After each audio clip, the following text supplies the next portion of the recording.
Assalamualaikum warahmatullahi wabarakatuh. Terima kasih kepada Prof. Indra yang telah mengizinkan kelompok kami untuk mempresentasikan bab 3 dan 4 di minggu ke-10 ini. Nah, di bab 3 itu ada Designing a Qualitative Study, dan keempat ada 5 Qualitative Approaches to Inquiry. Sebelum kita memasuki ke pembahasan, izinkan saya untuk memperkenalkan anggota-anggota dari kelompok kami. Nah, kami dari kelompok 1, yaitu ada saya, Kiansa Puspita dengan MPM akhir 125, lalu ada Dava Akbar Azhar dengan MPM akhir 123, lalu ada Muhammad Wongso Prasetyo dengan MPM akhir 144, dan ada Kak Adinda dengan MPM akhir 194. Langsung saja kita ke pembahasannya. Nah, di PPT yang pertama itu bab pertama pastinya ada definisi dari penelitian kualitatif. Nah, kalau bisa saya ibaratkan, jadi tuh penelitian kualitatif itu bisa diibaratkan sebagai kayak kain yang ditenun dari banyak benang, banyak warna, dan juga ada teksturnya. Nah, artinya apa? Artinya tuh penelitian ini tuh rumit, penuh variasi, dan susah dijelaskan secara sederhana. Jadi misalnya ada berbagai benang, kayak apa? Kayak pendekatan konstruktivis, interpretivis, feminis, atau postmodernis. Nah, masing-masing peneliti itu punya cara sendiri, punya caranya sendiri kayak apa menenun. Jadi ada yang pakai naratif, fenomenologi, grounded theory, ethnography, dan studi kasus. Tapi semuanya tetap punya tujuan yang sama, yaitu memahami makna yang diberikan orang terhadap pengalaman mereka. Nah, di sini dikatakan di PPT yaitu asumsi dan kerangka teori tertentu untuk memahami makna yang diberikan individu atau kelompok terhadap masalah sosial atau manusia. Nah, itu tuh versi sederhananya ya. Jadi itu peneliti kualitatif biasanya yang pertama mengumpulkan data dari lingkungan alami. Yang kedua, peka terhadap konteks sosial dan budaya. Ketiga, menganalisis data secara induktif dan deduktif. Lalu menghasilkan laporan yang memuat suara partisipan, refleksi peneliti, dan interpretasi makna. Lalu di sini di PPT ada ciri-ciri penelitian kualitatif. Nah, yang pertama ada natural setting. Ini tuh data dikumpulkan langsung di tempat kejadian, bukan di lab. Peneliti ngobrol langsung, mengamati, dan ikut dalam konteks peserta. Yang kedua ada peneliti sebagai instrumen utama. Penelitinya sendiri itu yang jadi alat utama dalam mengumpulkan data, kayak lewat apa? Lewat wawancara, observasi, atau dokumen. Jadi mereka tuh nggak pakai kuesioner. Nah, yang ketiga ada menggunakan banyak metode. Itu bisa datang dari berbagai sumber kayak wawancara, observasi, dokumen, dan lain-lain. Dan semua itu dikombinasikan untuk dapat gambaran utuh dari metode-metode itu tadi.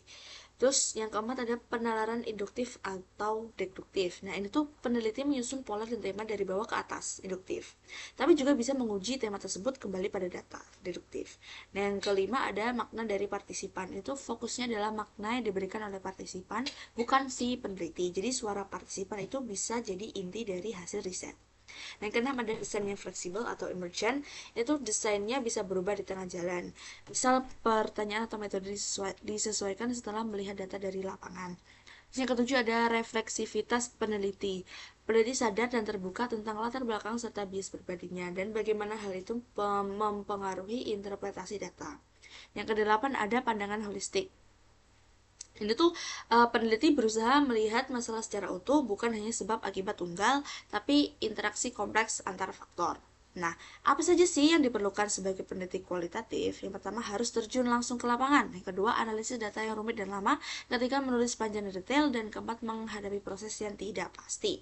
Nah, untuk kapan menggunakan metode ini? Yang pertama itu masalahnya masih kabur dan perlu dieksplorasi.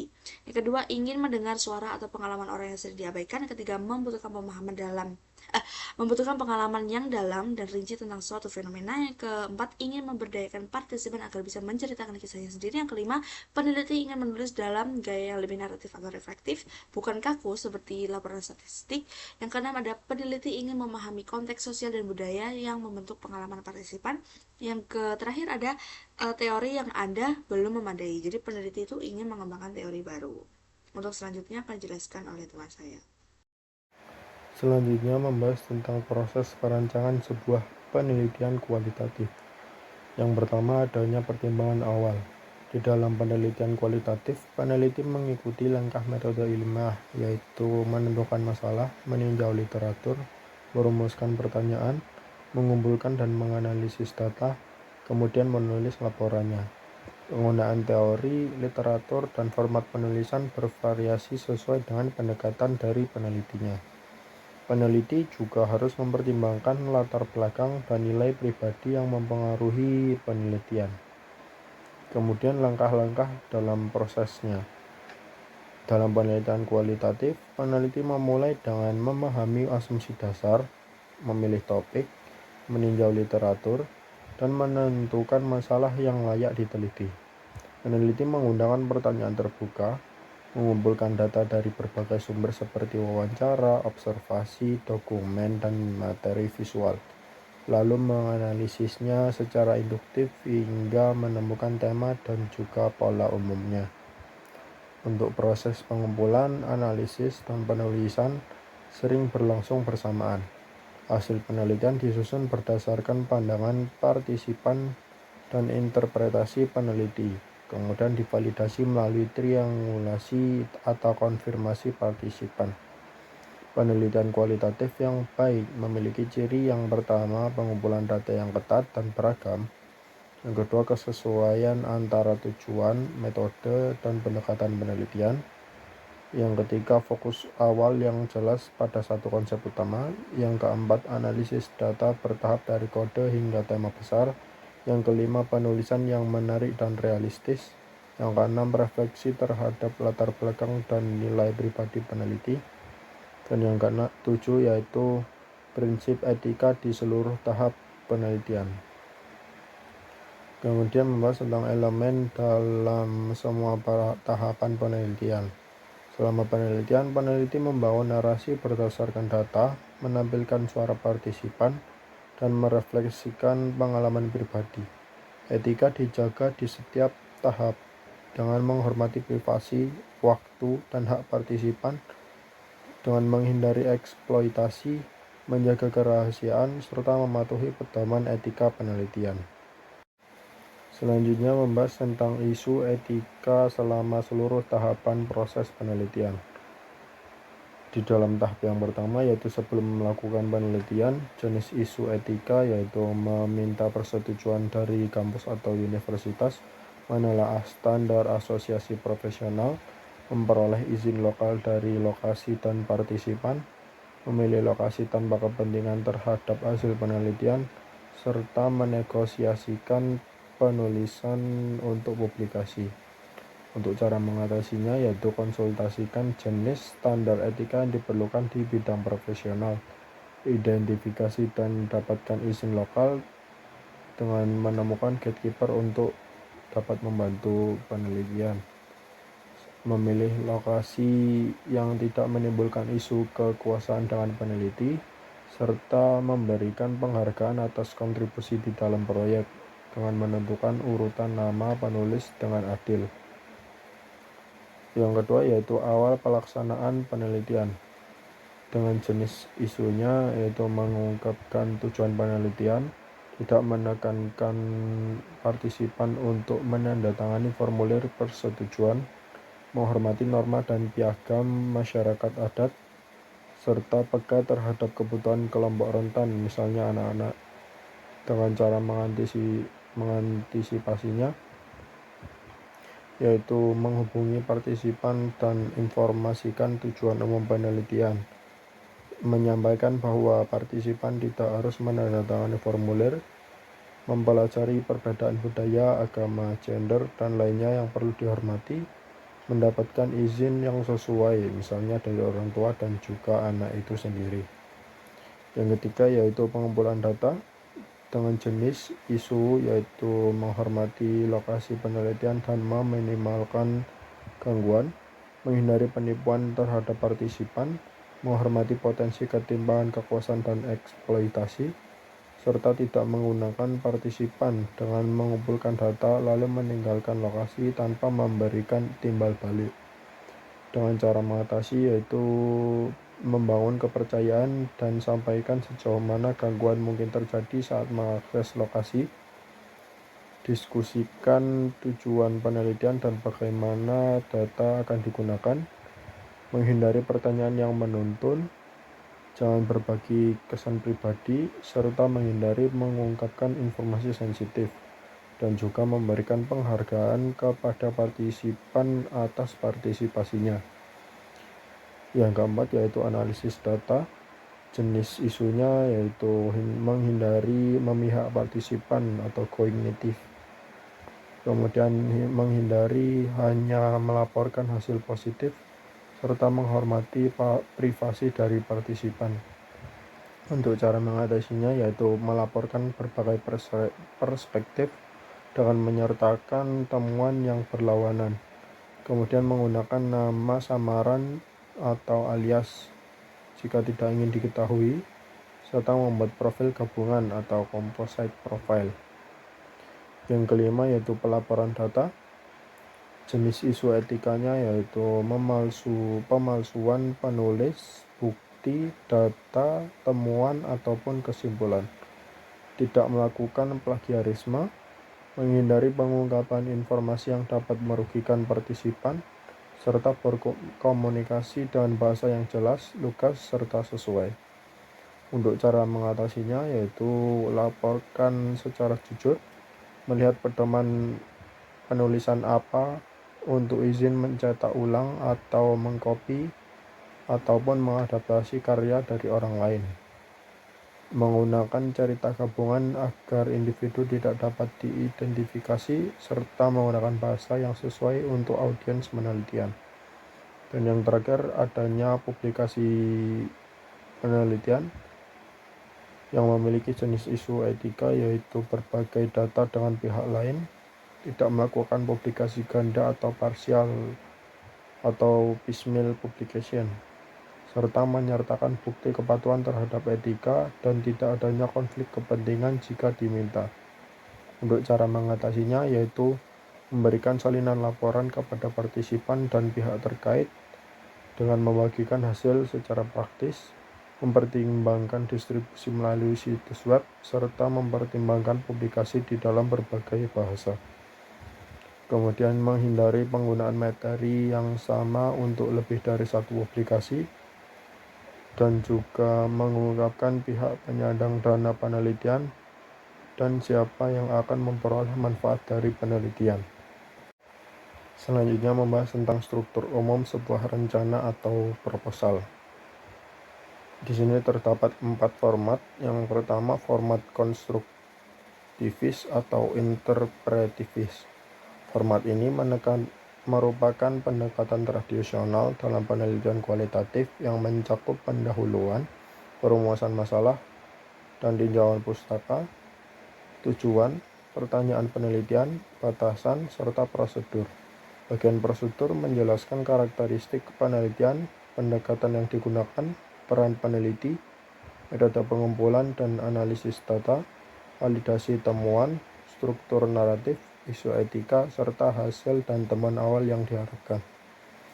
Untuk format transformatif, format ini menekankan advokasi dan juga partisipasi dengan fokus pada isu sosial dan atau ketidakadilan, kolaborasi dengan partisipan, dan perubahan nyata bagi kelompok yang diteliti. Isinya mencakup sensitivitas terhadap partisipan, prosedur perekaman dan analisis data, validasi, struktur naratif, isu etika, serta hasil dan dampak transformatif yang diharapkan. Yang ketiga, format dengan lensa teoritis. Format ini mirip dengan pendekatan transformatif, namun berfokus pada penggunaan lensa secara teoritis seperti feminis, ras, atau etnisitas, sehingga isinya menekankan tinjauan pustaka sesuai lensa teori, keandalan data, refleksi peneliti terhadap latar belakangnya, serta pertimbangan etika dan politik dalam penelitian. Dan yang terakhir, format argumen. Pendekatan ini menyusun proposal berdasarkan 9 argumen utama yang harus saling berkaitan dan konsisten, meliputi alasan penelitian, tujuan, konteks, pendekatan metodologis, dan kontribusi penelitian. Format ini menekankan koherensi logis antar bagian agar rancangan penelitian menjadi utuh dan sistematis. Baik, di sini saya akan membahas tentang penelitian narasi. Jadi untuk definisinya sendiri itu, penelitian narasi ini adalah sebuah pendekatan kualitatif yang berfokus pada cerita hidup individu, baik diucapkan maupun ditulis. Nah, yang bisa menggambarkan serangkaian peristiwa secara kronologis. Nah, tujuannya sendiri itu untuk memahami pengalaman hidup seseorang melalui kisah yang mereka ceritakan. Nah, penelitian narasi ini itu mempunyai ciri utama itu penelitian ini meneliti satu atau dua individu secara mendalam atau bisa juga fenomena. Jadi mengumpulkan kisah hidup mereka atau fenomena yang ada dan juga menata maknanya secara kronologis. Nah, terus ciri-ciri penelitian naratif sendiri itu yang pertama itu ada mengumpulkan cerita pribadi tentang pengalaman hidup seseorang, bisa lewat wawancara, dokumen, terus juga foto atau sebuah catatan. Terus cerita naratif juga dapat bersifat kolaboratif, maksudnya itu dibangun bersama antara peneliti dan partisipannya. Terus yang ketiga itu ada cerita yang menggambarkan identitas dan POV seorang individu. Terus keempat ada data bisa berupa beragam kayak sumber kualitatif yang kayak pertama itu wawancara, observasi, dokumen dan juga gambar. Terus juga yang kelima, ceritanya biasanya diolah dalam urutan waktu atau kita biasanya kenal itu kronologi untuk menunjukkan perubahan dan perkembangan pengalaman. Selanjutnya ada analisis bisa berupa tematik, struktural atau dialog. Terus selanjutnya sering kali terdapat titik balik atau konflik penting dalam kisah hidup. Terus yang ciri terakhir itu selalu dikaitkan dengan konteks, tepat, waktu, dan situasi sosial. Nah, lanjut ke jenis-jenis narasi. Di sini tuh ada beberapa kayak biografi. Ini tuh peneliti menulis kisah hidup orang lain. Terus autoetnografi itu individu menulis kisah hidupnya sendiri atau kita sebagai peneliti untuk merefleksikan konteks sosial dan budayanya. Terus ada life history, itu menggambarkan seluruh kehidupan seseorang. Terus ada personal experience story, ini itu fokus pada pengalaman pribadi atau fenomena tertentu atau beberapa peristiwa. Terus ada oral history, itu mengumpulkan refleksi pribadi dari individu mengenai peristiwa masa lalu.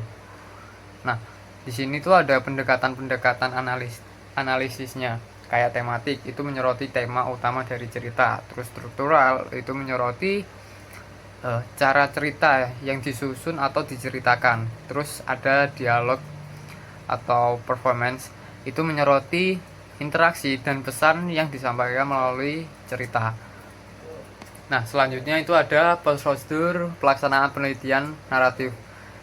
Jadi step pertama itu kita harus menentukan kesesuaian. Jadi kita memastikan masalah penelitian ini cocok dengan pendekatan naratif. Terus yang kedua itu memilih partisipan. Itu kita milih satu atau beberapa individu dengan cerita hidup yang relevan. Terus yang ketiga itu mengumpulkan data.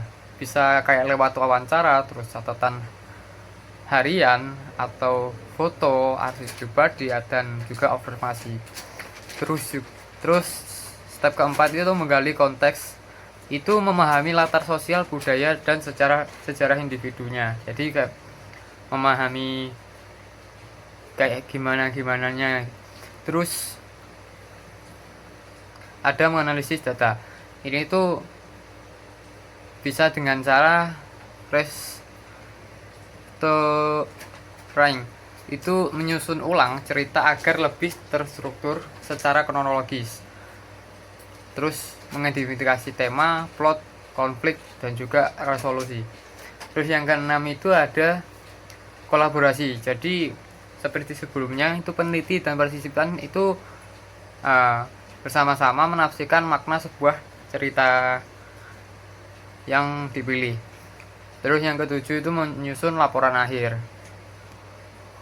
Nah, di penelitian naratif ini sendiri itu mempunyai tantangan, kayak mengumpulkan data yang sangat luas dan mendalam tentang kehidupan seorang. Terus ada juga membutuhkan pemahaman konteks sosial dan pribadi yang cukup sulit. Terus harus menjaga hubungan kolaboratif dan etis dengan partisipan. Terus menuntut refleksi diri peneliti, kayak bagaimana latar pribadi peneliti memengaruhi interpretasi. Baik, selanjutnya kita membahas penelitian fenomenologis. Jadi definisinya itu sendiri, penelitian fenomenologis itu berfokus pada untuk memahami makna umum dari pengalaman hidup beberapa individu terhadap suatu fenomena tertentu. Nah, tujuannya sendiri itu menemukan esensi atau hakikat universal dari pengalaman tersebut. Seperti apa dan bagaimana fenomena itu dialami oleh seorang individu. Nah, di sini itu ada 4 perspektif filosofis utama dalam penelitian fenomenologi. Yang pertama itu kembali pada tugas tradisional filsafat. Ini itu menolak scientism dan menekankan pencarian kebijaksanaan melalui refleksi filosofis, bukan eksperimen empiris. Terus yang kedua itu filsafat tanpa prasangka, atau bisa disebut epoche. Itu tuh menunda semua penilaian dan asumsi tentang realitas agar dapat dipahami fenomena sebagaimana adanya. Terus yang ketiga itu intensionalitas kesadaran. Jadi kesadaran manusia itu melalui semua kesadaran manusia selalu tertuju pada suatu objek, seperti realitas dipahami melalui subjek dan objek dalam kesadaran. Terus perspektif yang terakhir itu penolakan dikotomi subjek-objek. Jadi realitas bukan suatu yang terpisah antara subjek dan objek, tetapi dihidupi dalam kesadaran individu sebagai pengalaman bermakna. Nah, untuk ciri-ciri penelitian fenomenologi sendiri itu, yang pertama, fokus pada satu fenomena atau konsep sentral yang ingin dipahami, misal kayak duka, kesepian, pertumbuhan profesional, atau pengalaman spiritual. Terus yang kedua itu melibatkan beberapa individu, bisa 3-15 orang, yang semuanya pernah mengalami fenomena tersebut. Terus yang ketiga itu menyertakan diskusi filosofis tentang hakikat pengalaman hidup dan kesadaran manusia. Terus yang keempat itu peneliti melakukan bracket, menyingkirkan sementara pengalaman pribadi agar dapat memahami pengalaman partisipan secara murni.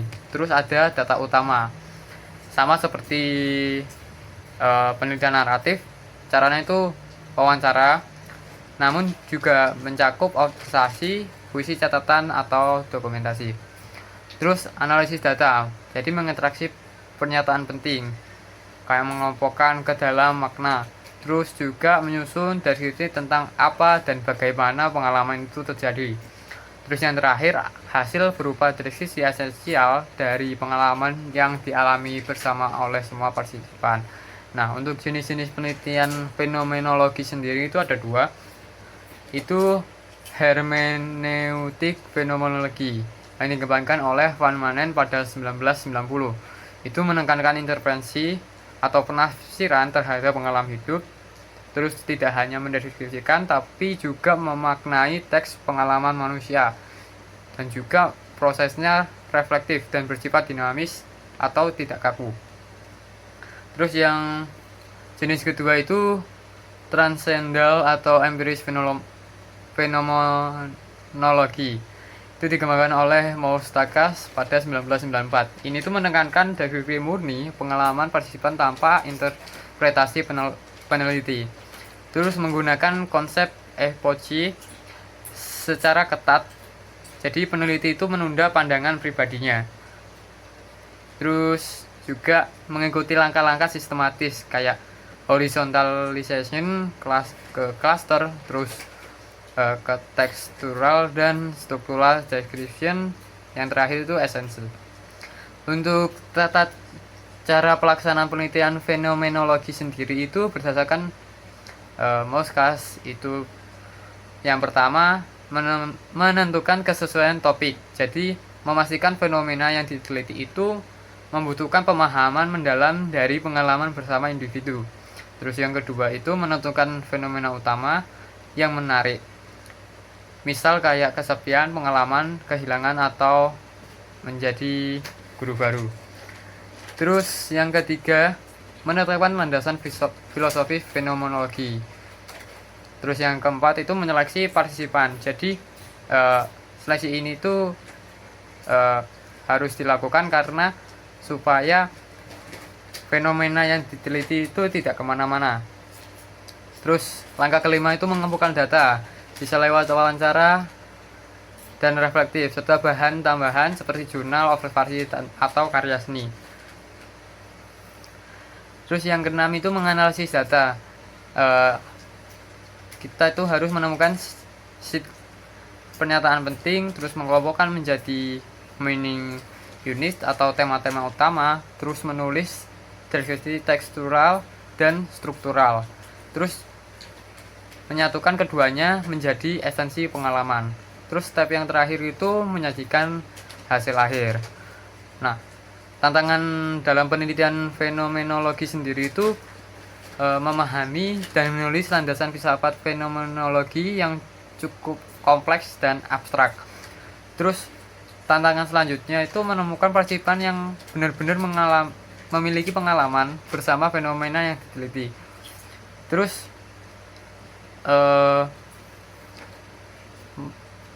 tantangan yang ketiga itu melakukan bracket. Jadi secara konsisten sangat sulit karena peneliti itu sulit secara sepenuhnya untuk meniadakan pandangan pribadinya sendiri.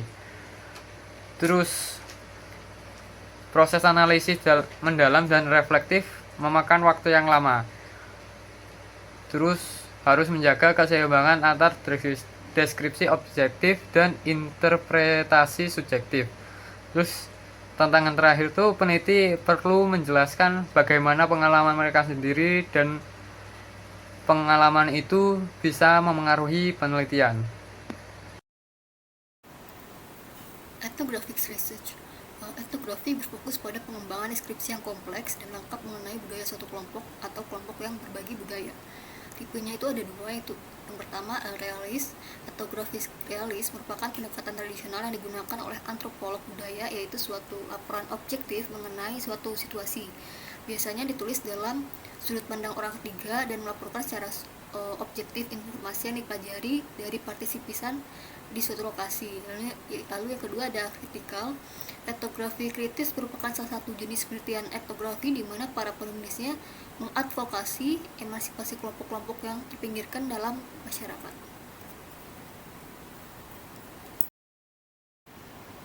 Selanjutnya ada case study research. Penelitian studi kasus dimulai dengan identifikasi kasus spesifik. Kasus ini bisa berupa entitas konkret seperti individu, kelompok kecil, organisasi, atau kemitraan. Tipenya itu ada dua, yaitu yang pertama instrumental. Studi kasus instrumental, peneliti fokus pada suatu isu atau perhatian dan kemudian memilih suatu kasus terbatas untuk menggambarkan isu ini. Lalu yang kedua ada kolektif, yaitu satu isu atau perkembangan dipilih lagi, tetapi penyelidik memilih jamak studi kasus untuk menggambarkan isu tersebut. Lalu selanjutnya ada perbedaan dari 5 pendekatan kualitatif, yaitu pertama dari naratif, yaitu berfokus pada mengeksplorasi kehidupan seorang individu, sedangkan fenomenologi itu memahami esensi dari pengalaman. Sedangkan untuk teori beralas itu mengembangkan teori yang berakar pada data dari lapangan. Etnografi mendeskripsikan dan menafsirkan budaya atau kelompok yang memiliki budaya bersama. Lalu studi kasus mengembangkan deskripsi mendalam dan analisis suatu kasus atau beberapa kasus. Lalu untuk perbedaan dalam aspek jenis masalah, penelitian naratif itu membutuhkan untuk menceritakan kisah pengalaman individu, sedangkan fenomenologi membutuhkan untuk menggambarkan esensi dari fenomena yang dialami. Lalu teori beralas mendasarkan teori pada pandangan para partisipan. Lalu etnografi mendeskripsikan dan menafsirkan pola bersama dari budaya suatu kelompok, sedangkan untuk studi kasus memberikan pemahaman mendalam tentang suatu kasus atau beberapa kasus. Lalu untuk aspek latar belakang mengacu pada humaniora termasuk antropologi, sastra, sejarah, psikologi, dan sosiologi. Sedangkan untuk fenomenologi itu mengacu pada filsafat, psikologi, dan pendidikan. Teori beralas mengacu pada sosiologi, sedangkan etnografi itu mengacu pada antropologi dan sosiologi. Lalu studi kasus mengacu pada psikologi, hukum, ilmu politik, dan kedokteran. Untuk dalam aspek unit analisis, penelitian naratif itu mempelajari satu atau lebih individu. Untuk fenomenologi mempelajari beberapa individu yang memiliki pengalaman yang sama. Lalu untuk teori beralas mempelajari suatu proses, tindakan, atau interaksi yang melibatkan banyak individu. Lalu untuk etnografi mempelajari suatu kelompok yang memiliki budaya yang sama. Lalu untuk studi kasus mempelajari suatu peristiwa, program, kegiatan, atau lebih dari satu individu. Sekian presentasi dari kelompok kami. Bila ada kurang dan lebihnya kami mohon maaf. Wassalamualaikum warahmatullahi wabarakatuh.